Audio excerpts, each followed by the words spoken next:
Welcome to the Fast Forward Quilt Along on Bernina's blog, WeAllSew.com. I'm Bernina expert Amanda Murphy, and I designed this quilt to help teach you how to bring your quilting to that next level. This month, I'll be giving you piecing tips for making the basic blocks that make up Fast Forward.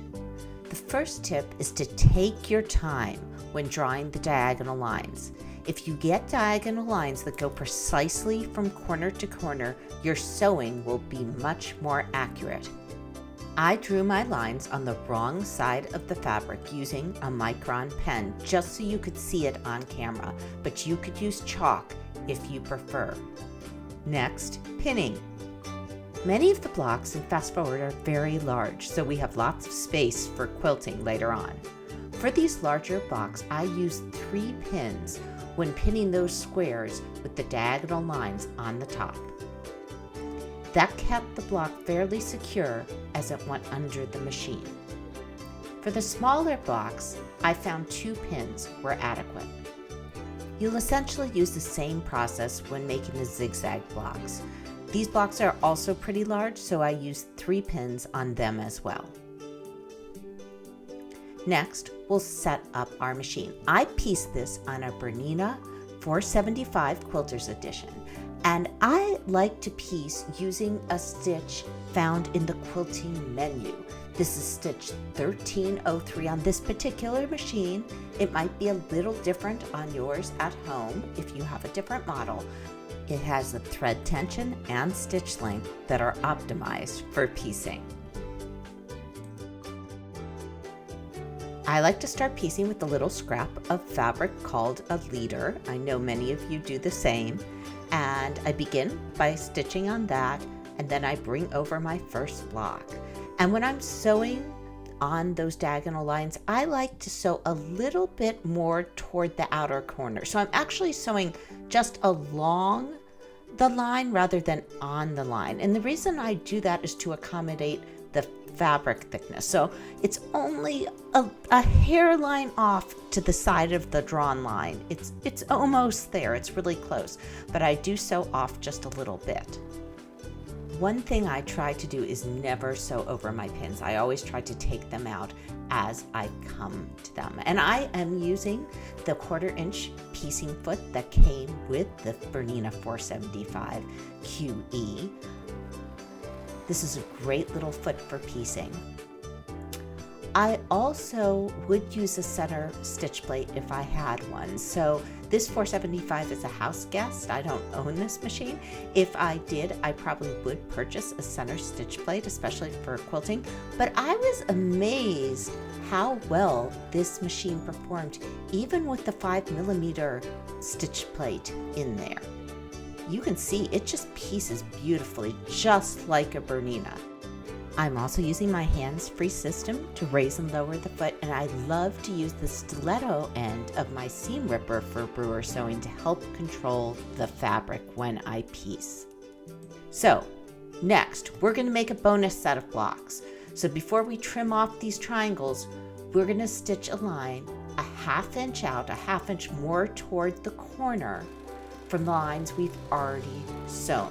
And you can do this by drawing a line, as you saw me do, a 1/2 inch away from my original drawn line, and then sewing down that line. It definitely can be done that way, but I wanted to show you another alternative, and it's a bit of a shortcut. Okay, so I'm changing my foot, and I'm going to put on the number 1 foot.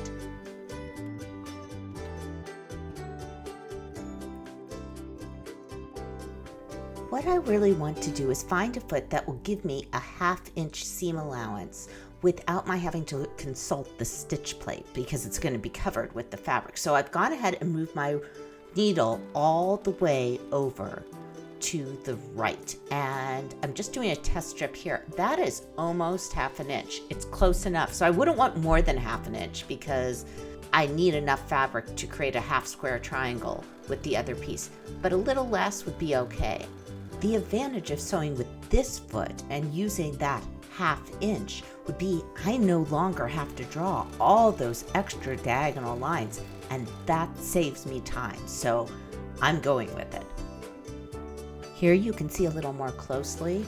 I'm riding the foot just on the edge of the line that I drew. And if you're nervous about it, you can always stitch one block and then measure the distance between the two stitched lines. Next, we're going to go and set our seams. And for that, I'll be using my favorite ironing system, the Lorastar Smart U. The first thing I do when I walk over to the Lorastar is release any steam that might be sitting in the hose because it might not be as hot as I want. And then I go ahead and press my block. And I love the dry, microfine steam the Lorastar produces. There's no spinning. It just presses beautifully. And then I take my block over to my cutting table and I cut right between the lines. Usually I use a ruler for this and my rotary cutter for brewer sewing. The main portion of this block will go in the front of the fast forward quilt, and the half square triangles will go either in the back or in the bonus project, depending on their size.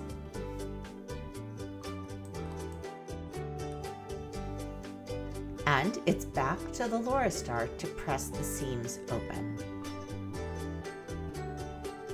So when you press the seams for a flying goose open, you want to be sure not to distort the fabric.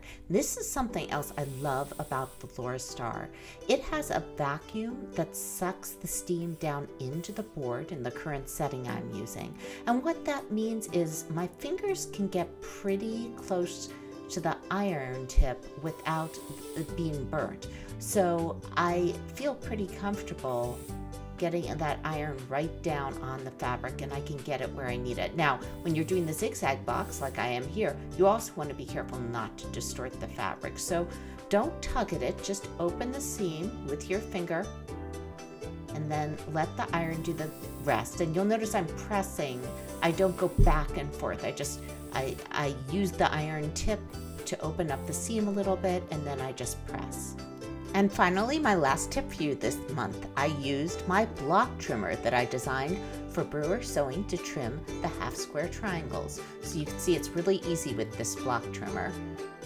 You just run your rotary cutter right in the slits, and then you turn the block around and line the trimmer up again. And I use both the diagonal lines and the lines on the top and the side of the block. And then I run my rotary cutter through the slits again, and I have a perfectly trimmed half square triangle. We are only making half square triangles in this quilt. However, this block trimmer also works for quarter square triangles.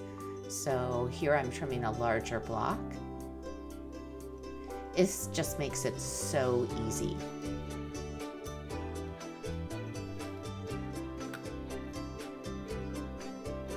I like to have perfect corners for those half square triangles. It really makes the quilt look great. And I can't wait to show you how we use these, because this is a double-sided quilt, not just single-sided. I hope you've enjoyed the piecing tips this month, and I hope you'll consider quilting fast forward with us. We'd love to have you, and we can't wait to see what you create.